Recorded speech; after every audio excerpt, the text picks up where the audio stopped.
നിൻ പാദം കുമ്പിടുന്നേ യേശുവേ നിൻ പാദം കുമ്പിടുന്നേ യേശുവേ നിൻ പാദം കുമ്പിടുന്നേ നിസ്തുല സ്നേഹത്താലേ ക്രിസ്തുവേ എന്നെയും നീ നിസ്തുല സ്നേഹത്താലേ ക്രിസ്തുവേ എന്നെയും നീ മിന്മകനാക്കുവാൻ തിന്മകൾ നീക്കുവാൻ മിന്മഹിമാവെടിഞ്ഞോ ഹല്ലേലൂയ ഹല്ലേലൂയ ഹല്ലേലൂയ ഹല്ലേലൂയ യേശുവേ നിൻ പാദം കുമ്പിടുന്നേ യേശുവേ നിൻ പാദം കുമ്പിടുന്നേ യേശുവേ നിൻ പാദം കുമ്പിടുന്നേ. ഉണ്ടോ? നമ്മൾ വായിച്ച വാക്യം, എന്നാൽ ക്രിസ്തു നിദ്ര കൊണ്ടവരിൽ ആദ്യ ഫലമായി മരിച്ചവരുടെ ഇടയിൽ നിന്ന് ഉയർത്തിരിക്കുന്നു. നിദ്ര കൊണ്ടവരിൽ ആദ്യ ഫലമായി മരിച്ചവരുടെ ഇടയിൽ നിന്ന് യേശു ഉയർത്തിരിക്കുന്നു. നിദ്ര എന്ന് പറയുമ്പോൾ എന്താണ്? ഉറക്കം അല്ലെ? ഉറക്കമാണ് നിദ്ര. അപ്പൊ ഉറക്കത്തിന് ഒരു സമയമുണ്ട്, ഒരു നിശ്ചിത സമയത്തേക്കാണ് ഉറങ്ങുന്നത് അല്ലെ? ജനിച്ചിട്ട് മരിക്കുന്നവരെ ഉറങ്ങുന്ന ആരെങ്കിലും ഉണ്ടോ? ഇല്ല അല്ലെ? ഒരു നിശ്ചിത സമയത്താണ് ഉറക്കം അല്ലെ? അല്ലെങ്കിൽ ഇപ്പോ നമ്മൾ രാത്രി 10 മണിക്ക് കിടക്കും, എത്ര മണിക്ക് ഉറങ്ങുമെന്ന് ചോദിക്കുമ്പോൾ നമ്മൾ പറയുന്ന സമയം രാത്രി 10 മണിക്ക്, ഞാൻ 11 മണിക്ക് അല്ലെ? 11 മണിക്ക് കിടക്കും, 5 മണിക്ക് എഴുന്നേക്കും, അല്ലെങ്കിൽ ചിലപ്പോ ചില ആൾക്കാർ 6 മണിക്ക് എഴുന്നേക്കും. അപ്പൊ നിശ്ചിതമായ ഒരു സമയം എന്തിനുണ്ട്? ഉറക്കത്തിനുണ്ട്. അപ്പോ ക്രിസ്തുവിൽ മരിച്ചവരുടെ കാര്യം ബൈബിളിൽ പറയുന്നത് മരണമെന്നല്ല, പിന്നെന്താണ്? നിദ്ര എന്നാണ്. അതായത് അവര് ഉണരേണ്ട ഒരു സമയമുണ്ട്. ആമേൻ. അവര് ഉണരേണ്ട ഒരു സമയമുണ്ട്. കർത്താവിന് ഒരു സമയം ഉണ്ടായിരുന്നു. അത് എത്രയായിരുന്നു? 3 ദിവസം അല്ലെ? 3-ാം നാൾ എഴുന്നേൽക്കണം അല്ലെങ്കിൽ ഉയർക്കണം. അപ്പോ മരിച്ചവരുടെ ഇടയിൽ നിന്ന് നിദ്ര കൊണ്ടവരിൽ ആദ്യ ഫലമായി കർത്താവായ യേശു ക്രിസ്തു എന്ത് ചെയ്തു? ഉയർത്തു. ആദ്യ ഫലം എന്ന് പറയുമ്പോൾ എന്താണെന്ന് അറിയാമോ? പഴയ നിയമത്തിൽ നമ്മൾ വേദപുസ്തകം വായിക്കുമ്പോൾ കാണാം, അവിടെ ആദ്യ ഫലക്കറ്റ കർത്താവിന്റെ ദൈവത്തിന്റെ സന്നിധിയിൽ അവർ കൊണ്ടുവരും. ആദ്യ ഫലക്കറ്റ. ഈ ആദ്യ ഫലക്കറ്റ ദൈവത്തിന് സമർപ്പിക്കുമ്പോൾ അവിടെ അതിന് വലിയൊരു അടയാളമാണ് അവിടെ കാണിക്കുന്നത്. എന്താണെന്നറിയാമോ? ആദ്യ ഫലക്കറ്റ കൊണ്ടുവരുന്നതിന്റെ അർത്ഥം എന്താണ്? ആദ്യ ഫലം ദൈവത്തിന് കൊണ്ടുവരുന്നതിന്റെ അർത്ഥം എന്താണ്? ഒരു വലിയ കൊയ്ത്ത് പിന്നിലുണ്ടെന്നാണല്ലേ? ആകെ നമ്മുടെ മാവിൽ ഒരു മാങ്ങയെ കായ്ക്കത്തുള്ളൂ, അതുകൊണ്ട് ദൈവത്തിന് സമർപ്പിക്കുന്നതാണോ ആദ്യ ഫലം? അല്ല. വലിയ ഒരു വിളവിന്റെ ആദ്യത്തെ ഫലം കൊണ്ട് എന്ത് ചെയ്യും? കർത്താവിന് സമർപ്പിക്കും, ദൈവത്തിന് സമർപ്പിക്കും. എന്തിനാണ്? വലിയൊരു കൊയ്ത്ത് എന്ത് ചെയ്യാൻ പോവുകയാണ്? വരാൻ പോവുകയാണ്. അപ്പൊ ഇവിടെയും ആദ്യ ഫലമായി കർത്താവ് എഴുന്നേറ്റു. അതിന്റെ അർത്ഥം എന്താണ്? ഇനി വലിയൊരു കൊയ്ത്ത് വരാനുണ്ട്. അപ്പൊ യേശുക്രിസ്തുവിന്റെ ഉയർപ്പ് ഒരു വലിയ അടയാളം അല്ലെങ്കിൽ ഒരു വലിയ പ്രഖ്യാപനമാണ്. എന്താണെന്ന് അറിയാമോ? എന്താണ് ആ പ്രഖ്യാപനം? ക്രിസ്തുവിൽ വിശ്വസിക്കുന്നവരുടെ ഉയർപ്പ് സംഭവിക്കാൻ പോകുന്നു. ആമേൻ. ഇന്നിവിടെ ഇരിക്കുന്ന നമ്മൾ വിശ്വസിക്കേണ്ട അല്ലെങ്കിൽ വിശ്വസിച്ചവരായിരിക്കുമെങ്കിലും ഒന്നുകൂടെ ഉറപ്പിക്കേണ്ട ഒരു കാര്യമുണ്ട്. യേശുക്രിസ്തു മരിച്ച് 3-ാം നാൾ മരണത്തെ പോലും തോൽപ്പിച്ചുകൊണ്ട് ഉയർത്തെഴുന്നേറ്റെങ്കിൽ നമുക്കും ഒരു ഉയർപ്പുണ്ട്. ആമേൻ. എത്ര പേരെ വിശ്വസിക്കുന്നുണ്ട്? നമുക്കും ഒരു ഉയർപ്പുണ്ട്. ഈ ഉയർത്തെഴുന്നേൽപ്പിന് ആദ്യം മുതൽ തന്നെ ഭയങ്കരമായ എതിർപ്പുകളും കാര്യങ്ങളും ഒക്കെ ഉണ്ട്. കാരണം വിശ്വാസിന് ഒരിക്കലും സഹിക്കാൻ പറ്റത്തില്ല ഉയർപ്പിനെ കുറിച്ച് പറയുന്നത്. ഈ യേശുക്രിസ്തു ഉയർത്തിട്ടില്ലെന്ന് പറയാൻ വേണ്ടി പടയാളികൾക്ക് എന്ത് ചെയ്തു? കൈക്കൂലി കൊടുത്തു. ഈ പൗലോസ് തന്നെ പറയുന്നുണ്ട്, നിങ്ങൾ ഉയർപ്പില്ലെന്ന് പറയുന്നു. ഉയർപ്പില്ലെന്ന് പറയുന്ന ചില കൂട്ടര് എവിടെ ഉണ്ടായിരുന്നു? ആദ്യ നൂറ്റാണ്ടിലെ ഉണ്ടായിരുന്നു. ഇന്നും ഉയർപ്പിനെ കുറിച്ച് കേൾക്കുമ്പോൾ നമുക്ക് എന്താ തോന്നുന്നത്? അത് വലിയ അല്ലേ? അതെന്നോ എപ്പോഴോ സംഭവിക്കാൻ പോകുന്ന ഒരു കാര്യം. അതിനുവേണ്ടി ഒരുങ്ങാനാണ് കർത്താവ് നമ്മളെ ഈ സഭയിലാക്കി വെച്ചിരിക്കുന്നത്. നമ്മുടെ ഉയർപ്പ് എന്ത് ചെയ്യാൻ പോവുകയാണ്? സംഭവിക്കാൻ പോവുകയാണ്. നമ്മുടെ ഉയർപ്പിന് ഇന്ന് വലിയ കാലമൊന്നുമില്ല. കർത്താവിന്റെ വരവിൽ തന്നിൽ വിശ്വസിക്കുന്നവർ ഉയർക്കും. ഇതൊരു വലിയ യാഥാർത്ഥ്യമായിട്ട്, അല്ലെങ്കിൽ അതിലൊരു വലിയ വിശ്വാസം, ഒരു വലിയ പ്രത്യാശ നമ്മുടെ ഹൃദയത്തിലുണ്ടോ? ഇന്ന് പകൽ നമ്മളെ ഒന്ന് പരിശോധിക്കണം. യേശുവിന്റെ ഉയർപ്പിനെ കുറിച്ച് നമ്മൾ പറയുമ്പോൾ നമ്മുടെ ഉയർപ്പ് എവിടെ ആയിരിക്കുന്നു? ആസന്നമായിരിക്കുന്നു. അതിനെക്കുറിച്ച് നമ്മൾ ചിന്തിക്കുന്നുണ്ടോ? അതിന്റെ നമ്മൾ വായിച്ച ആ വാക്യത്തിന്റെ 23ഉം 24ഉം വാക്യം.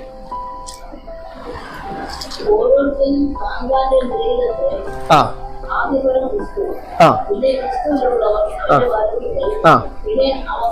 ആമേൻ.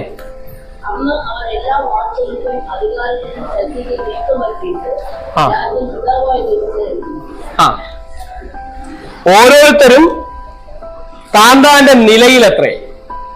ആദ്യ ഫലം ആരാണ്? ക്രിസ്തു. പിന്നെ ഒരു നിരയുണ്ട്, ഇതിന് ഒരു ഓർഡർ ഉണ്ട്. എന്താണ്? ആദ്യ ഫലം ആരാണ്? ക്രിസ്തു. രണ്ടാമത് ആരാണ്? അവിടെ വായിച്ചു. പിന്നെ ക്രിസ്തുവിനുള്ളവർ. ക്രിസ്തുവിനുള്ളവർ എന്ന് പറയുന്നത് ആരാണ്? ഒളിച്ചിരിക്കുന്നവരോ? എന്തോ? രക്ഷിക്കപ്പെട്ടവർ അല്ലെ? രക്ഷിക്കപ്പെട്ടവർ. ശരിക്കും അത് സത്യമാണ്. രക്ഷിക്കപ്പെട്ടവർ, ക്രിസ്തുവിന്റെ രക്തത്താൽ വീണ്ടും ജനനം പ്രാപിച്ചവർ ക്രിസ്തുവിനുള്ളവരാണ്. പക്ഷെ സഭയിൽ വരുന്ന എല്ലാവരും ക്രിസ്തുവിനുള്ളവരാണോ? അല്ല. അല്ലെ? സഭയിൽ രോഗസൗഖ്യമാകാൻ വേണ്ടി മാത്രം വരുന്നവരുണ്ട് അല്ലെ? അല്ലെങ്കിൽ കടഭാരം മാറാൻ വേണ്ടി മാത്രം വരുന്നവരുണ്ട്. അല്ലെങ്കിൽ ഒരാഴ്ച എന്താണ് അവിടെ നടക്കുന്നതെന്നൊന്ന് പോയി നോക്കാൻ വേണ്ടി വരുന്നവരുണ്ട് അല്ലെ? അവരൊന്നും ഈ പറഞ്ഞ വീണ്ടും ജനനം പ്രാപിച്ചവരാകണമെന്നില്ല. പക്ഷെ ആദ്യം വരുന്നത് രോഗസൗഖ്യമാകാനാണ് വരുന്നതെങ്കിൽ അത് പ്രാപിച്ചിട്ട് ക്രിസ്തുവിനെ പിൻപറ്റുന്നവരുമുണ്ട് അല്ലെ? എത്രയോ പേര് രോഗസൗഖ്യത്തിന് വേണ്ടി വന്നിട്ട് ക്രിസ്തുവിന് വേണ്ടി ഉറച്ചു നിന്ന് എത്രയോ പേരുണ്ട്. അങ്ങനെ നിൽക്കുന്ന എത്രയോ പേര് ഇതിനകത്ത് തന്നെ ഉണ്ട് അല്ലെ? അപ്പോ എല്ലാവരും ക്രിസ്തുവിനുള്ളവരല്ല, സഭയിലുള്ളവർ അല്ലെ? പക്ഷെ ക്രിസ്തുവിനുള്ളവരെല്ലാവരും എവിടെ ഉണ്ട്? സഭയിലുണ്ട് അല്ലെ? ക്രിസ്തുവിനുള്ള എല്ലാവരും ഇവിടെ ഉണ്ട്, സഭയിലുണ്ട്.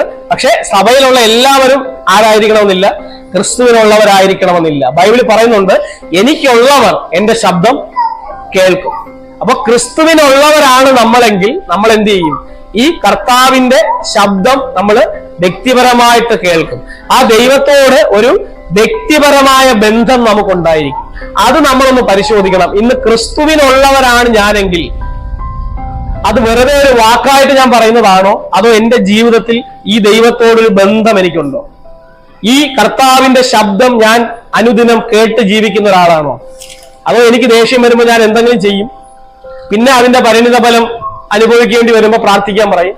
അങ്ങനെ ഒരു ജീവിതം, ആ ഒരു ലൈഫ് സ്റ്റൈലിലാണോ നമ്മൾ ഇപ്പോഴും പോകുന്നത്? അതോ ഞാൻ ക്രിസ്തുവിനുള്ളവനാണ് എന്ന് ഉറപ്പോടെ പറയാൻ നമുക്ക് പറ്റും? എത്ര പേർക്ക് പറ്റും? രാവിലെ എഴുന്നേൽക്കുമ്പോൾ ദൈവസന്നിധിയിൽ പ്രാർത്ഥിച്ച് ദൈവ ശബ്ദം കേട്ട് അല്ലെ, ആ ഓരോ ദിവസവും നടത്തിപ്പ് ദൈവസന്നിധിയിൽ നിന്ന് പ്രാപിച്ച് ദൈവത്തിന്റെ ആത്മാവിന്റെ അഭിഷേകം പ്രാപിച്ച് അതനുസരിച്ച് ജീവിച്ച് ചുമ്മാ ആവശ്യമില്ലാതെ ആരുടെ തർക്കിക്കാൻ പോകാതെ നാവിനെ നിയന്ത്രിച്ച് ദൈവത്തിന് വേണ്ടി വില കൊടുത്ത് ലോകപ്രകാരം ജീവിക്കാതെ ലോകത്തിൽ കാണുന്ന എല്ലാം ആഗ്രഹിക്കാതെ വില കൊടുത്ത് ദൈവത്തിന് വേണ്ടി നിൽക്കുന്ന എത്ര പേരുണ്ട്? ധൈര്യത്തോടെ പറയാൻ പറ്റുമോ ഞാൻ ആ കൂട്ടത്തിലുള്ള ആളാണെന്ന് പറയാൻ പറ്റുമോ? അങ്ങനെയാണെങ്കിൽ നമുക്ക് ഉറപ്പോടെ പറയാം, ഞാൻ ആരാണ്? ക്രിസ്തുവിനുള്ളവനാണ് അല്ലെ? ക്രിസ്തുവിനുള്ളവരാണ്. അപ്പൊ ഉയർപ്പിന്റെ രണ്ടാമത്തെ സെറ്റില് ഈ ക്രിസ്തുവിനുള്ളവരെന്ത് ചെയ്യും? ഉയർക്കും. ആ ഉയർപ്പിൽ നമ്മൾ കാണുമോ? ചില ദേവദാസന്മാര് പ്രാർത്ഥിക്കും, ദൈവമേ കൈവിടപ്പെടുന്നവരുടെ കൂട്ടത്തിലല്ല, പിന്നെ പറന്നുയരുന്നവരുടെ കൂട്ടത്തിൽ കാണപ്പെടാൻ എന്നെ സഹായിക്കണമേ അല്ലെ? അപ്പൊ കുറച്ചുപേർ അവിടെ കൈവിടപ്പെടും. ബൈബിളിൽ തന്നെ അത് പറയുന്നുണ്ട്. സഭയിൽ വരുന്ന എല്ലാവരും എന്ത് ചെയ്തില്ല? ഈ ഉയർപ്പിൽ കാണത്തില്ല. എന്നാൽ ക്രിസ്തുവിനോട് ചേർന്നിരിക്കുന്ന, ക്രിസ്തുവിനെ അനുസരിച്ച് നടക്കുന്ന എല്ലാവരും എവിടെ കാണും? ഈ ഉയർപ്പിൽ കാണും, രണ്ടാമത്തെ കൂട്ടത്തിൽ കാണും. അതാണ് വിശുദ്ധന്മാരുടെ പുനരുദ്ധാനം, വിശുദ്ധന്മാരുടെ ഉയർപ്പ്. ആമേൻ. ക്രിസ്തുവിനുള്ളവരുടെ ഉയർപ്പ്. ഈ ക്രിസ്തുവിനുള്ളവരുടെ ഉയർപ്പില് ഒരു രണ്ട് കാര്യങ്ങൾ സംഭവിക്കും. നമ്മൾ പലപ്പോഴും ഇവിടെ പറഞ്ഞിട്ടും കേട്ടിട്ടും ഒക്കെ ഉണ്ട്. എന്താണെന്നറിയാമോ? രണ്ട് കാര്യം. ക്രിസ്തുവിനുള്ളവർ ഉയർക്കുമ്പോ ആദ്യം എന്ത് സംഭവിക്കും? എന്താ സംഭവിക്കുന്നത്? 1 തെസ്സലോനിക്ക ലേഖനം 4-ാം അധ്യായം, കർത്താവ് താൻ ഗംഭീരനാദത്തോടും 16-17 വാക്യം, പ്രധാന ദൂതന്റെ ശബ്ദത്തോടും സ്വർഗത്തിൽ നിന്ന് ഇറങ്ങി വരികയും, ഒന്ന് വായിച്ച് 1 തെസ്സലോനിക്ക് 4:.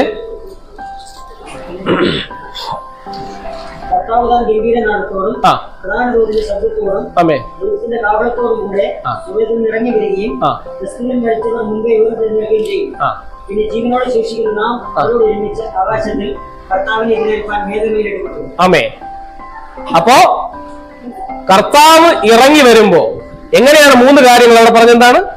കർത്താവ് താൻ ഗംഭീരനാദത്തോടും പ്രധാന ദൂതന്റെ ശബ്ദത്തോടും ദൈവത്തിന്റെ കാഹളത്തോടും കൂടെ സ്വർഗത്തിൽ നിന്ന് ഇറങ്ങി വരും. ഇറങ്ങി വരുമ്പോ മുൻപേ ക്രിസ്തുവിൽ മരിച്ചവർ എന്ത് ചെയ്യും? ആദ്യം ഉയർത്തെഴുന്നേൽക്കും. എന്ത് ചെയ്യും? ആദ്യം ക്രിസ്തുവിൽ വിശ്വസിച്ചിട്ട്, ഞാൻ ഈ പറഞ്ഞതുപോലെ ആ ക്രിസ്തുവിന് വേണ്ടി വില കൊടുത്ത് ജീവിച്ച് മരിച്ചു പോയവർ, ആ സമയത്ത് ജീവനോടെ ഇല്ലാത്തവർ, മരിച്ചു പോയവർ എന്ത് ചെയ്യും? ആദ്യം ഉയർത്തെഴുന്നേൽക്കും. രണ്ടാമത്, കർത്താവ് വരുമ്പോ ജീവനോടെ ശേഷിക്കുന്ന നാം, അല്ലെങ്കിൽ ജീവനോടെ ആ സമയത്ത് ശേഷിക്കുന്നവർ എന്ത് ചെയ്യും? രൂപാന്തരപ്പെടും. അവർക്ക് മറ്റൊരു ശരീരം ലഭിക്കും. എന്നിട്ട് ഈ മരിച്ച് ഉയർത്തെഴുന്നേറ്റവരും ജീവനോടെ ശേഷിച്ച് രൂപാന്തരപ്പെട്ടവരും ഒരുമിച്ച് മധ്യാകാശത്തിൽ കർത്താവിനെ എതിരേൽക്കുവാൻ പുറപ്പെടും. ആമേൻ. എന്നിട്ട് അവിടെ എഴുതിയിരിക്കുന്നത് എന്തെന്നറിയാമോ? ഇങ്ങനെ നാം എപ്പോഴും കർത്താവിനോട് കൂടെ ആയിരിക്കും. ഈ വചനങ്ങളെ കൊണ്ട് അന്യോന്യം ആശ്വസിച്ച് കൊള്ളുവിൻ. ആമേൻ. അപ്പൊ കർത്താവ് നമ്മളെ വിളിച്ചിരിക്കുന്നത് എന്തിനാണ്? കർത്താവ് നമ്മളെ വിളിച്ചിരിക്കുന്നത് എന്തിനാണ്? മെയിനായിട്ട് യേശുക്രിസ്തു ശിഷ്യന്മാരെ തെരഞ്ഞെടുത്ത സമയത്തും അവിടെ അത് പറഞ്ഞിട്ടുണ്ട്. എന്താണ്? തന്നോട് കൂടെ ഇരിക്കാൻ, അല്ലെ? തന്നോട് കൂടെ ഇരിക്കുവാനും പ്രസംഗിക്കാനും ഒക്കെ തന്നോട് കൂടെ ഇരിക്കുവാൻ. അപ്പൊ ദൈവം നമ്മളെ വിളിച്ചിരിക്കുന്നത് അതിന്റെ പരമപ്രധാനമായ ഒരു ലക്ഷ്യം തന്നോട് കൂടെ ഇരിക്കുവാനാണ്. ആ ഉൽപ്പത്തി പുസ്തകം വായിക്കുമ്പോൾ മനുഷ്യനെ സൃഷ്ടിച്ച് ഏദൻ തോട്ടത്തിൽ ആക്കി വെച്ചതിന് ശേഷം സന്ധ്യാസമയം, അല്ലെ? പകലിനെയും രാത്രിയെയും തമ്മിൽ ബന്ധിപ്പിക്കുന്ന ഏറ്റവും നല്ലൊരു സമയമാണ് ഈ സന്ധ്യാസമയം. ഇന്ന് ഈ സന്ധ്യാസമയത്താണ് നമ്മളെല്ലാവരും സീരിയലും, അല്ലെ? IPL സീരിയൽ, പിന്നെ സിനിമ, ഇതെല്ലാം കാണുന്ന ഈ സമയത്താണ്. അപ്പൊ ഈ സമയത്ത് എന്ത് ചെയ്തു? ദൈവം മനുഷ്യനോട് കൂടെ നടക്കുവാൻ ഏദൻ തോട്ടത്തിൽ ഇറങ്ങി വരുമായിരുന്നു, അല്ലെ? മനുഷ്യനോട് കൂടെ കൂട്ടായ്മയ്ക്ക്, കൂട്ടായ്മ ബന്ധത്തിന്. ഇന്ന് ഞാൻ ചോദിക്കട്ടെ, നമ്മള് ക്രിസ്തുവിനെ അറിഞ്ഞിട്ട് നാളുകളായ, ഒത്തിരി നാളുകളായ കുറെ പേര് ഇവിടെ ഉണ്ട്. ഈ കഴിഞ്ഞ ആഴ്ച അറിഞ്ഞവരും ഉണ്ട്, അല്ലെ? ഇന്നിപ്പോ ആദ്യമായിട്ട് വരുന്നവരും ഉണ്ട്. പക്ഷെ ഇതിനകത്ത് ഏറ്റവും പ്രധാനപ്പെട്ട കാര്യം ഇവിടെ ഉള്ള നമ്മൾ ആരെ അറിയുന്നതല്ല, അല്ലെ? ഇവിടെ ഇരിക്കുന്ന പാസ്റ്ററെ അറിയുന്നതുമല്ല. ഈ പാസ്റ്ററുമായിട്ട് നിങ്ങൾ കൂട്ടായ്മ ഉണ്ടെന്ന് പറഞ്ഞിട്ടും വലിയ കാര്യമൊന്നുമില്ല. അത് നല്ലതാണ്, പാസ്റ്ററുമായിട്ട് നല്ല കൂട്ടായ്മ വേണം, പാസ്റ്റർ കുടുംബമായിട്ട് കൂട്ടായ്മ വേണം. പക്ഷെ അതൊന്നും കൊണ്ട് നമ്മുടെ ജീവൻ ഒരിക്കലും എന്ത് ചെയ്യാൻ പോകുന്നില്ല? രക്ഷിക്കപ്പെടാൻ പോകുന്നില്ല. നമ്മൾ വീണ്ടെടുപ്പ് പ്രാപിക്കാൻ പോകുന്നില്ല. നമ്മൾ അനുഗ്രഹിക്കപ്പെടാനും പോകുന്നില്ല. നമുക്ക് ഒറ്റ കാര്യമേ ചെയ്യാൻ പറ്റൂ. ഒരുവൻ ക്രിസ്തുവിലേക്ക് വന്നാൽ അവനെ ക്രിസ്തുവിനെ ഒന്ന് പരിചയപ്പെടുത്തി ക്രിസ്തുവിലേക്ക് അങ്ങ് നടത്താൻ മാത്രമേ പറ്റൂ. ആ ക്രിസ്തുവിനോട് എന്ത് ചെയ്യണം? ഒരു നല്ല കൂട്ടായ്മയിൽ ജീവിക്കാൻ അവനെ പഠിപ്പിക്കണം.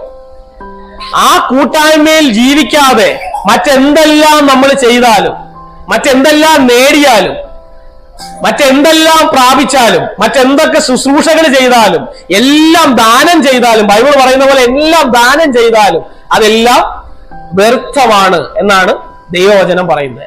ക്രിസ്തുവിനോടൊരു ബന്ധമില്ലാതെ മറ്റെത്ര ബന്ധങ്ങൾ നമ്മുടെ ജീവിതത്തിൽ ഉണ്ടാക്കിയാലും അതൊന്നും കൊണ്ട് നമുക്ക് ഒരു പ്രയോജനവും ഇല്ല. അപ്പോ ദൈവം മനുഷ്യനെ വിളിച്ചിരിക്കുന്നതിന്റെ ഒരൊറ്റ കാരണമേ ഉള്ളൂ. എന്താണ്?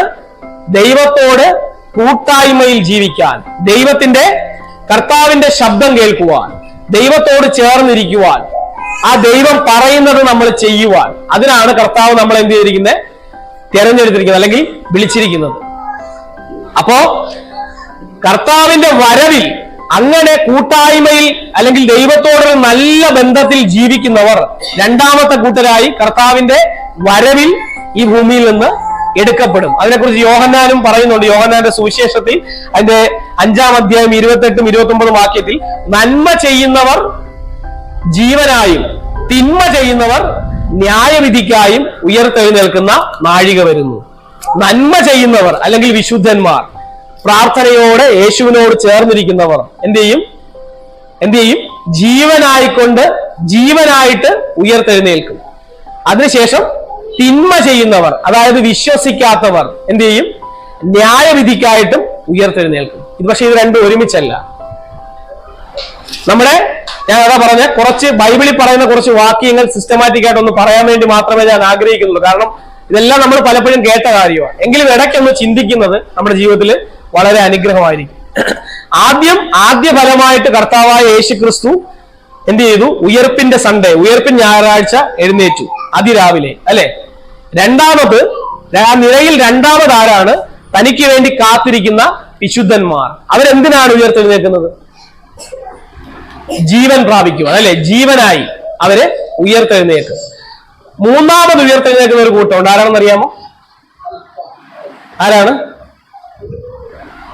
മൂന്നാമത് ഉയർത്തെഴുന്നേൽക്കുന്നവരുണ്ട്. ആരാണ്? ഈ യേശുക്രിസ്തു ഉയർത്തു, അതിനുശേഷം തനിക്കുള്ളവർ ഉയർത്തു.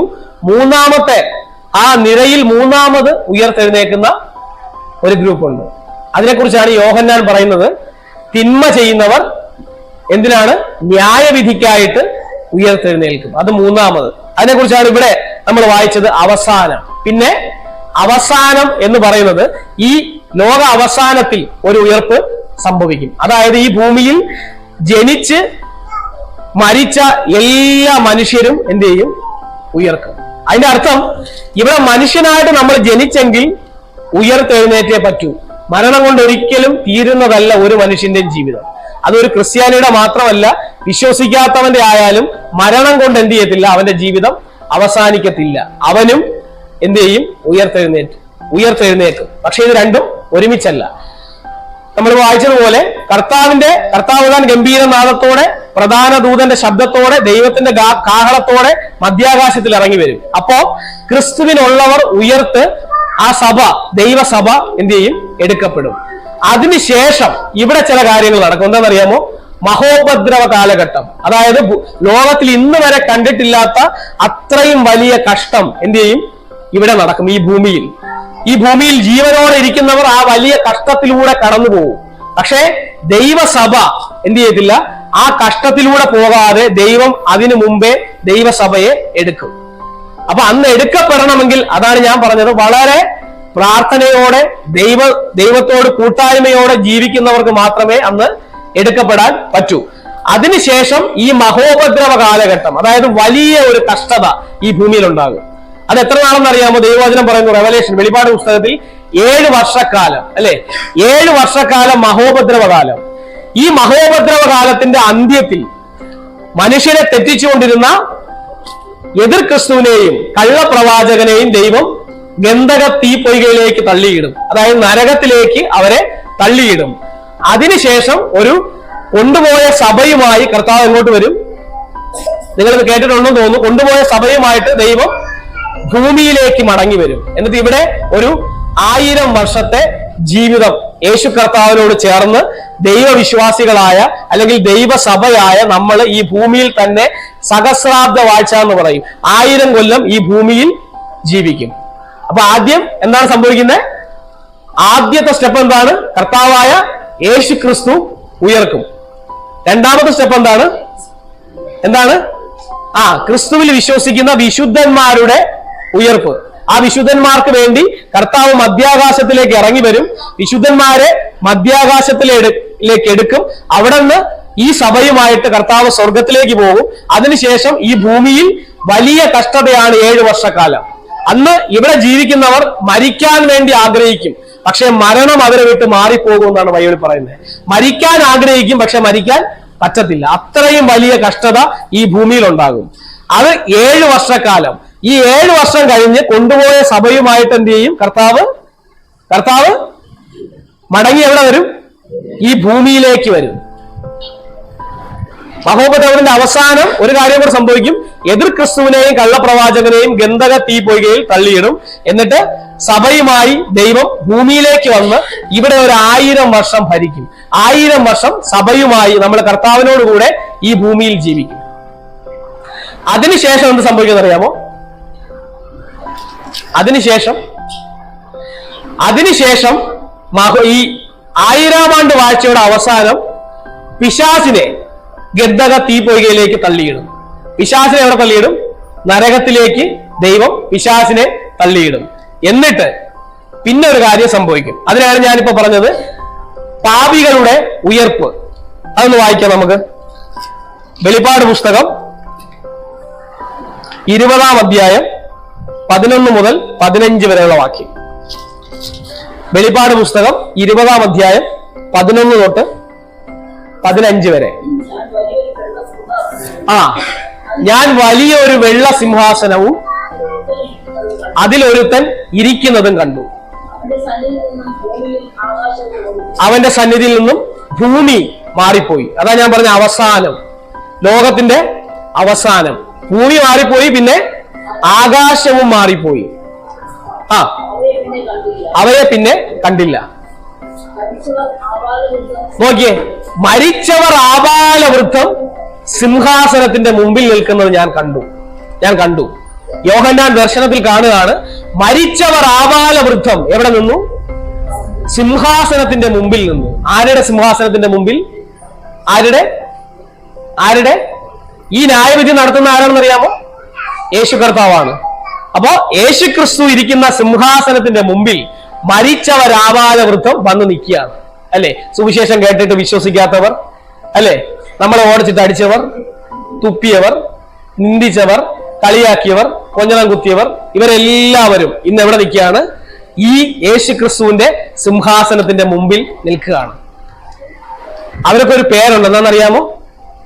രാധാമണി, സുധർമ്മ, ഇതൊന്നുമല്ല അവരുടെ പേരിപ്പോ. അവർക്ക് ഒറ്റ പേരേ ഉള്ളൂ. അവർക്ക് എല്ലാവർക്കും എന്താണ് ആ പേര്? എന്താ പേര്? മരിച്ചവർ. എന്താണ് ആ പേര്? മരിച്ചവർ ആബാലവൃദ്ധം എവിടെ നിന്നു? യേശു ക്രിസ്തുവിന്റെ സിംഹാസനത്തിന്റെ മുമ്പിൽ നിന്നു. ഇത് കേട്ടപ്പോ നിങ്ങൾക്ക് ഒരു സന്തോഷമുണ്ടല്ലേ? അല്ല, ഇന്നലെ കളിയാക്കിയവരും അവിടെ നിൽക്കും. അവരെ ആ സിംഹാസനത്തിന് മുമ്പിൽ ചെന്ന് നിൽക്കേണ്ട ആവശ്യം വരാതെ കർത്താവിന്റെ മടങ്ങി വരവിൽ എടുക്കപ്പെടാൻ വേണ്ടി സജ്ജരാക്കുക എന്നുള്ളതാണ് നമ്മുടെ ഏറ്റവും വലിയ ഉദ്യമം. നമുക്ക് കർത്താവ് വന്നിരിക്കുന്ന ലക്ഷ്യം, ആ ഒരു എന്താണ് ജോലി. അപ്പോ മരിച്ചവർ ആബാലവൃദ്ധം ഈ സിംഹാസനത്തിന്റെ മുമ്പിൽ നിന്നു. മരിച്ചവർ, അവരുടെ പേരാണ് മരിച്ചവർ. അവർ മരിച്ചത് എവിടെ വെച്ചാന്ന് അറിയാമോ? എവിടെ? ഭൂമിയിൽ വെച്ചാണ്. അവർ എവിടെ വെച്ചാൽ ഇവരെല്ലാവരും മരിച്ച ഒരു സ്ഥലമുണ്ട്. എവിടെയാണ്? ഏദൻ തോട്ടത്തിൽ വെച്ച് മരിച്ചവർ. നമ്മൾ ഏദൻ തോട്ടത്തിൽ വെച്ച് മരിച്ചവരായിരുന്നു, പക്ഷെ നമ്മളെ കർത്താവ് ജീവിപ്പിച്ചു. അല്ലെ? നമ്മളും അവിടെ വെച്ച് മരിച്ചവരായിരുന്നു, പക്ഷെ കർത്താവ് നമ്മളെ ഉയർപ്പിച്ചു, അല്ലെങ്കിൽ ജീവിപ്പിച്ചു. ഇവരങ്ങനെ ജീവിപ്പിച്ചില്ല. ജീവനം കൊണ്ട് നമ്മൾ സുവിശേഷമായിട്ട് ചെന്നപ്പോഴൊക്കെ ഇവരെന്ത് ചെയ്തു? കളിയാക്കി, ഇവിടെ നമുക്ക് വേണ്ട എന്ന് പറഞ്ഞു. അപ്പോ അവരെന്ത് ചെയ്തില്ല? ജീവിച്ചില്ല. അവര് മരിച്ചവർ തന്നെയാണ്. മരിച്ചവർ ആബാലവൃദ്ധം കർത്താവായ യേശു ക്രിസ്തുവിന്റെ സിംഹാസനത്തിന്റെ മുമ്പിൽ നിന്നു. അടുത്ത കാര്യം എന്താണ്? പുസ്തകങ്ങൾ തുറന്നു. ജീവന്റെ പുസ്തകം എന്ന മറ്റൊരു പുസ്തകവും തുറന്നു.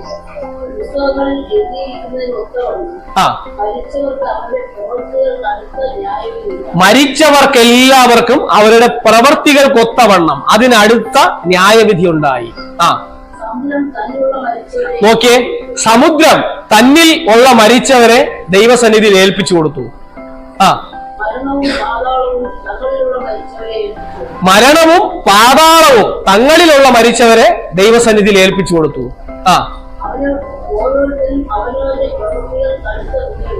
ഓരോരുത്തരും അവനവന്റെ പ്രവർത്തികൾക്കടുത്ത വിധിയുണ്ടായി. മരണത്തെയും പാതാളത്തെയും ദൈവം തീപ്പൊയ്കയിൽ തള്ളിയിട്ടു. ഈ തീപ്പൊയ്ക രണ്ടാമത്തെ മരണം. ജീവപുസ്തകത്തിൽ പേരില്ലാത്ത ഏവനെയും ഇതുപോലെ തീപ്പൊയ്കയിൽ തള്ളിയിടും. ആമേൻ. അത് രണ്ടാമത്തെ മരണം, അല്ലെങ്കിൽ ഒടുവിലത്തെ മരണം. ഇനി ഒരു മരണം ഇല്ല. ഈ രണ്ടാമത്തെ മരണത്തിൽ ആര് പോകത്തില്ല? വിശുദ്ധന്മാർക്ക് ഈ രണ്ടാമത്തെ മരണത്തിലോട്ട് അവര് പോകത്തില്ല. അവരെവിടെ വെച്ച് എടുക്കപ്പെടണം? കർത്താവ് മധ്യാകാശത്തിൽ ഇറങ്ങി വരുമ്പോ ഈ കാഹളം കേൾക്കുമ്പോ എന്ത് ചെയ്യണം? അവർ ഈ ഭൂമിയിൽ നിന്ന് പറന്നുയരണം. ഈ കാഹളം എല്ലാവരും ഒന്നും കേൾക്കത്തില്ല. ഈ സഭയിലിരിക്കുന്ന എല്ലാവരും, ഈ സഭയിലെന്നല്ല, ഞാൻ പൊതുവെ ദൈവമക്കളെന്ന് നമ്മൾ പറയുന്ന എല്ലാവരും ചിലപ്പോൾ ഈ കാഹളം എന്ത് ചെയ്യത്തില്ല? കേൾക്കത്തില്ല. കാരണം അവര് കൂടുതൽ കേട്ടോണ്ടിരിക്കുന്നത് എന്താണ്? പരദൂഷണമാണ്. അല്ലെ? ഈ പരദൂഷണം കേൾക്കുന്ന ചെവിയും കൊണ്ട് എന്ത് ചെയ്യാൻ പറ്റത്തില്ല? ഈ കാഹളം കേട്ടെന്നിരിക്കത്തില്ല. അല്ലെങ്കിൽ മറ്റ് കാര്യങ്ങളിൽ ലോകപ്രകാരമായ കാര്യങ്ങളിൽ തിരക്കായിട്ടിരിക്കുന്നവർക്കും ചിലപ്പോ ഈ കാഹള ശബ്ദമൊന്നും കേൾക്കാൻ പറ്റിയെന്ന് വരത്തില്ല, ദൈവത്തിന്റെ ശബ്ദം കേൾക്കാൻ പറ്റിയെന്ന് വരത്തില്ല. അന്ന് ആ ശബ്ദം കേൾക്കണമെങ്കിൽ ഇന്ന് ഇവിടെ നമ്മൾ എന്ത് ചെയ്യണം? കർത്താവിന്റെ ശബ്ദം കേൾക്കണം. കർത്താവിന്റെ ശബ്ദം കേട്ട് ജീവിക്കുന്നവർക്ക് ഉറപ്പായിട്ടും അന്നും ഈ ശബ്ദം കേൾക്കും. ദൈവത്തിന് ഞാൻ ആദ്യം പറഞ്ഞതുപോലെ എന്റെ ആടുകളാണെങ്കിൽ എന്റെ ശബ്ദം കേൾക്കും. ദൈവത്തിന്റെ ആടുകളാണെങ്കിൽ നമ്മൾ കർത്താവിന്റെ ശബ്ദം കേൾക്കും. ആമേൻ. കർത്താവിന്റെ ആടുകളാണെങ്കിൽ നമ്മൾ ആ ശബ്ദം കേൾക്കും. രണ്ടാമത്, അവനോട് നമ്മൾ കൂടെ ഇരിക്കും. അന്ന് അവിടെ ക്രിസ്തുവിനോട് കൂടെ ഇരിക്കണമെങ്കിൽ നമ്മൾ ഇന്ന് ഇവിടെ എന്ത് ചെയ്യണം? ക്രിസ്തുവിനോട് കൂടെ ഇരിക്കണം. അപ്പൊ രണ്ട് കാര്യമാണ്. ഒന്ന്, നമ്മൾ ഇവിടെ ക്രിസ്തുവിനോട് കൂടെ ഇരിക്കുന്നവരാണോ? ഇവിടെ നമ്മൾ ദൈവശബ്ദം കേൾക്കുന്നവരാണോ? അങ്ങനെയാണെങ്കിൽ കർത്താവിന്റെ വരവിൽ ആ ശബ്ദം നമ്മൾ കേൾക്കും. ആ ശബ്ദം നമ്മൾ കേൾക്കുമ്പോൾ ഇവിടെ നിന്ന് എന്ത് ചെയ്യും? നമ്മൾ പറന്നുയരും. ഇവിടെ നമ്മൾ ക്രിസ്തുവിനോട് കൂടെ ഒരു കൂട്ടായ്മ ജീവിതം ജീവിക്കുന്നവരാണെങ്കിൽ നമ്മൾ എന്ത് ചെയ്യും? പറന്നുയർന്ന് നമ്മൾ വായിച്ചതുപോലെ എന്നും നമ്മൾ കർത്താവിനോട് കൂടെ ഇരിക്കും. അതുകൊണ്ട് ആശ്വസിച്ചു കൊള്ളുവിൻ. അതായത് ഇതാണ് ഏറ്റവും വലിയ ആശ്വാസം. ഒരു ദൈവ പൈതലിനെ സംബന്ധിച്ചിടത്തോളം അവന്റെ ജീവിതത്തിലെ ഏറ്റവും വലിയ ആശ്വാസം എന്താണെന്ന് അറിയാമോ? ഏറ്റവും വലിയ ആശ്വാസം നമ്മൾ പ്രാർത്ഥിക്കുന്ന വിഷയത്തിന്റെ വിടുതൽ അതൊന്നുമല്ല. നമ്മൾ എന്നും എപ്പോഴും കർത്താവിനോട് കൂടെ ആയിരിക്കും ജീവിക്കാൻ പോകുന്നത്. അതാണ് ഒരു ദൈവ പൈതലിനെ സംബന്ധിച്ചിടത്തോളം അവന്റെ ജീവിതത്തിലെ ഏറ്റവും വലിയ ആശ്വാസം. മരണം കൊണ്ട് വേർപെടുന്ന, നമ്മൾ ഇടയ്ക്ക് ഇവിടെ കേൾക്കുന്ന ഒരു കാര്യം, മരണം കൊണ്ട് വേർപെടുന്ന ഒരു ബന്ധത്തിലല്ല കർത്താവ് നമ്മളെ വിളിച്ചത്. മറ്റെല്ലാ ബന്ധവും മരണം കൊണ്ട് തീരും. മറ്റെല്ലാ ബന്ധവും മരണം കൊണ്ട് തീരും. കാരണം ആ ബന്ധത്തിന് മരണത്തിന് അപ്പുറത്തേക്ക് ഒരു കാര്യം ചെയ്യാനില്ല, മരണത്തിന് അപ്പുറത്തേക്ക് ഒന്നുമില്ല. പക്ഷെ കർത്താവ് എന്ത് ചെയ്തു? മരണം കൊണ്ട് തീർന്ന ഒരു ജീവിതമല്ല. യേശു ക്രിസ്തുവിന്റെ ചരിത്രം മരണം കൊണ്ട് തീർന്നതല്ല. മരണത്തെ പോലും ജയിച്ച് ഉയർത്തെഴുന്നേറ്റ് 40 ദിവസം ഈ ഭൂമിയിൽ പ്രത്യക്ഷനായി ശിഷ്യന്മാർ കാണുകെ സ്വർഗാരോഹണം ചെയ്ത് 50-ാം ദിവസം പരിശുദ്ധാത്മാവിനെ ഭൂമിയിലേക്ക് അയച്ചവനാണ്. ഇന്ന് നമ്മൾ ബൈബിൾ വായിക്കുന്നല്ലോ, ഇന്ന് നമ്മൾ വായിക്കുന്നുണ്ട് എന്താണ്? എന്റെ നാമത്തിൽ 2-3 പേർ കൂടുന്നതിന്റെ മധ്യേ ആരുണ്ട്? ഞാനുണ്ട്. ഇന്നിവിടെ ആരുണ്ട്? കർത്താവുണ്ട്. ഇന്ന് പ്രാർത്ഥന നടക്കുന്ന എല്ലാ സ്ഥലങ്ങളിലും ആരുണ്ട്? കർത്താവുണ്ട്. അതിന്റെ അർത്ഥം യേശു ക്രിസ്തു മരണത്തെ ജയിച്ച് ഇന്നും ജീവിക്കുന്നു. അതാണ് നമ്മുടെ പ്രത്യാശ. അങ്ങനെ ജീവിക്കുന്ന മറ്റൊരാളില്ല. യേശു ക്രിസ്തുവിന്റെ അമ്മ മറിയ എന്ത് ചെയ്തു? മരിച്ചു, അടക്കപ്പെട്ടു, അവിടെ തീർന്നു. ഈ ലോകം കണ്ട എല്ലാ മഹാരഥന്മാരും മരിച്ചു, അടക്കപ്പെട്ടു, അവിടെ തീർന്നു. പക്ഷേ മരണത്തെ പോലും ജയിച്ച് ഉയർത്തെഴുന്നേറ്റവനാണ് കർത്താവായ യേശു ക്രിസ്തു. ബൈബിൾ പറയുന്നു മരണത്തിന് അവനെ പിടിച്ചു വെക്കുക അസാധ്യമായിരുന്നു. കാരണം എന്താണെന്നറിയാമോ? പാപം ചെയ്ത ദേഹി മരിക്കും. ആരാണ് മരിക്കുന്നത്? പാപം ചെയ്ത ദേഹി മരിക്കും. പക്ഷെ യേശുവിൽ പാപമില്ലായിരുന്നു. അവസാനം ക്രൂശീകരണത്തിന് മുമ്പ് 7 കോടതിയിൽ 7 തവണ 5 കോടതിയിൽ 7 പ്രാവശ്യം യേശു ക്രിസ്തുവിനെ വിചാരണ ചെയ്തു. എന്നിട്ട് 3 തവണ വിധി പറഞ്ഞു. എന്താണ് വിധി എന്നറിയാമോ? ഈ മനുഷ്യനിൽ ഒരു തെറ്റും ഞാൻ കാണുന്നില്ല, ഇവനിൽ പാപമില്ല. യേശു ക്രിസ്തുവിൽ പാപമില്ലായിരുന്നു. പാപമില്ലാത്ത ദേഹി മരിക്കോ? പാപം ചെയ്ത ദേഹി മരിക്കും. പാപമില്ലാത്ത ദേഹി എന്ത് ചെയ്തിട്ടില്ല? മരിക്കത്തില്ല. അതുകൊണ്ടാണ് കർത്താവ് പറഞ്ഞു, ഞാൻ എന്റെ ജീവൻ വെക്കുന്നു, അത് നിങ്ങൾക്ക് വേണ്ടി. 3-ാം നാളെ ഞാൻ അതിനെ തിരിച്ചെടുക്കും. ആമേൻ. യേശുക്രിസ്തു അല്പം ഒരു 2-3 ദിവസം മരണത്തിന് കീഴടങ്ങിയെങ്കിൽ അതും സ്വമനസ്സോടെയാണ്. അനുവദിക്കാതെ മരണത്തിന് യേശുക്രിസ്തുവിനെ കീഴടക്കാൻ പറ്റത്തില്ല. കാരണം അവനിൽ പാപമില്ല. പാപമില്ലാത്തത് കൊണ്ട് മരണത്തിന് അവനെ പിടിച്ചു വെക്കാൻ അസാധ്യമായിരുന്നു.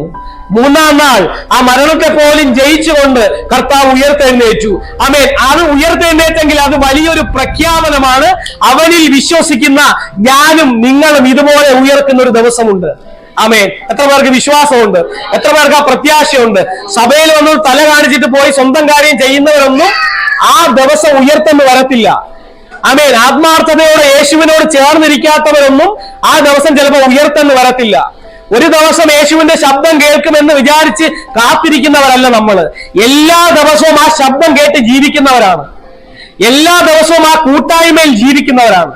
ആ കൂട്ടായ്മയിൽ നമ്മൾ ജീവിച്ചാൽ മാത്രമേ അവനോടുകൂടെ നിത്യം ഈ കൂട്ടായ്മയിൽ നടക്കുവാൻ, ഈ കൂട്ടായ്മയിൽ ജീവിക്കുവാൻ നമുക്ക് കഴിയുള്ളൂ. ആമേൻ. യേശുവിനോട് കൂടെ ഇരിക്കുന്ന ആൾക്കാർക്കുള്ള പ്രത്യേകതയാണ് അവരെ ഉയർക്കും. മരണം അവരെ ജയിക്കത്തില്ല. ദൈവവചനം പറയുന്നു മരണം അവരെ ജയിക്കത്തില്ല. അവർ പാടുന്ന ഒരു പാട്ട് ബൈബിളിലുണ്ട്. എന്താണ്? ആ മരണമേ നിന്റെ ജയം എവിടെ? ഹേ പാതാളമേ നിന്റെ വിഷമുള്ളെവിടെ? നിന്റെ മുള്ള് വിഷമുള്ളതാണെന്ന് എനിക്ക് അനുഭവിക്കാൻ പറ്റിയില്ല, കാരണം ഞാൻ പാതാളത്തെ ജയിച്ചു. ഹേ മരണമേ നിന്റെ ജയം എവിടെ? നിന്റെ ടേസ്റ്റ് എന്താണെന്ന്, കയ്പാണോ അത് മധുരമുള്ളതാണോ, എന്തായാലും അത് അനുഭവിക്കാൻ എനിക്ക് കഴിഞ്ഞില്ല, കാരണം ഞാൻ മരണത്തെ ജയിച്ചു. ആരിലൂടെ? ക്രിസ്തുവിലൂടെ. ഒരു വിശുദ്ധനെ സംബന്ധിച്ചിടത്തോളം അവനും മരണത്തെ ജയിക്കും, അവനും പാതാളത്തെ ജയിക്കും. അതാണ് നമ്മുടെ പ്രത്യാശ. ക്രിസ്തുവിനോട് നമ്മൾ ഈ ഭൂമിയിൽ കൂടെ ഇരുന്നാൽ, നമുക്ക് കുറെ പ്രത്യേകതകൾ ഉണ്ടാവും. ഏറ്റവും വലുതാണ് നമ്മളും മരണത്തെ ജയിച്ച് ഉയർത്തെഴുന്നേൽക്കുന്ന ഒരു ദിവസം വരുന്നു. ആമേൻ. ക്രിസ്തുവിൽ വിശ്വസിച്ചിട്ട് മരിച്ചു പോയവരെ നമ്മൾ കാണും. ജീവനോടെ ക്രിസ്തുവിൽ വിശ്വസിച്ച് അവനോട് ചേർന്നിരിക്കുന്നവർ രൂപാന്തരപ്പെടും. എന്നിട്ട് നമ്മൾ കർത്താവിനോട് ഒരുമിച്ച് നിത്യകാലം, യുഗായുഗം, നിത്യകാലം ദൈവത്തോട് ചേർന്ന് നമ്മൾ ആയിരിക്കും. ആമേൻ. ക്രിസ്തുവിനോട് ചേർന്നിരിക്കുന്നവർക്ക് ഉള്ള പ്രത്യേകത എന്താണെന്നറിയാമോ? എന്തോ? മരിച്ചാലും ജീവിക്കും. അതാണ് ഏറ്റവും വലിയ പ്രത്യേകത. പിന്നെ എന്തെങ്കിലും പ്രത്യേകത ഉണ്ടോ?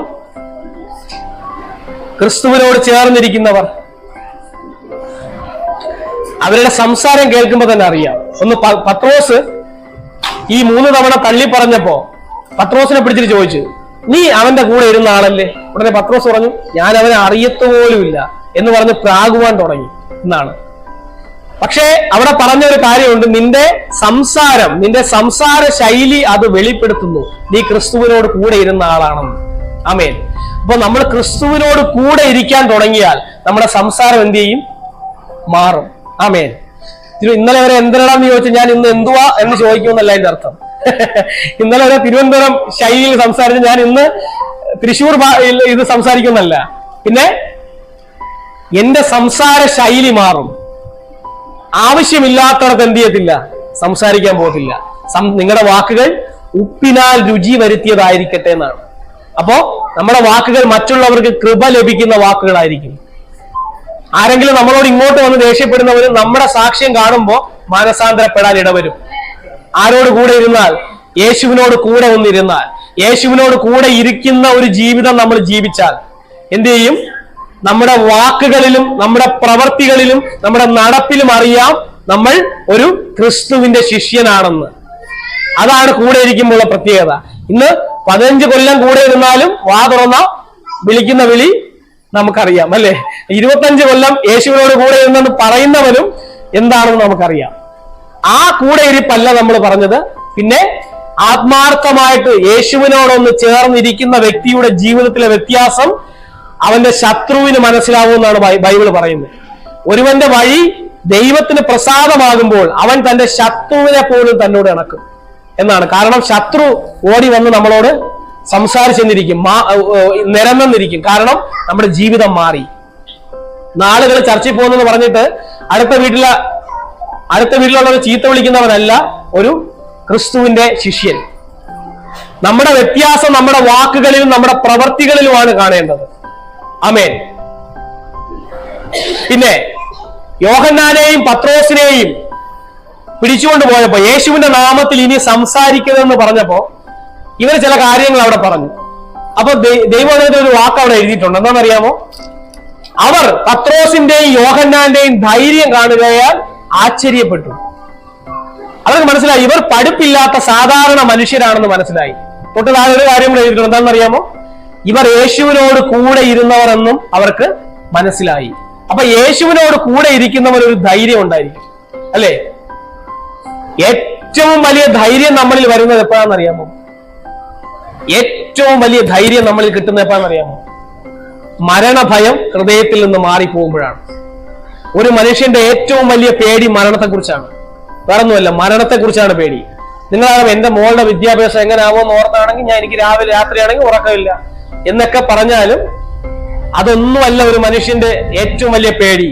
അവന്റെ ഏറ്റവും വലിയ പേടി മരണത്തെ കുറിച്ചാണ്. അതാണ് നമ്മൾ പാടുന്ന മരണാധികാരിയായിരുന്ന ഘോരനാം പിശാചിനെ അറിഞ്ഞൂടെ തൻ മരണത്താലെ നീക്കി മൃത്യു ഭീതി തീർത്ത നാഥനെ. കാരണം ഒരു മനുഷ്യന്റെ ഏറ്റവും വലിയ പേടി മരണഭയമാണ്. മരണഭയം എവിടെയും നിങ്ങൾക്ക് മാറ്റാൻ പറ്റത്തില്ല.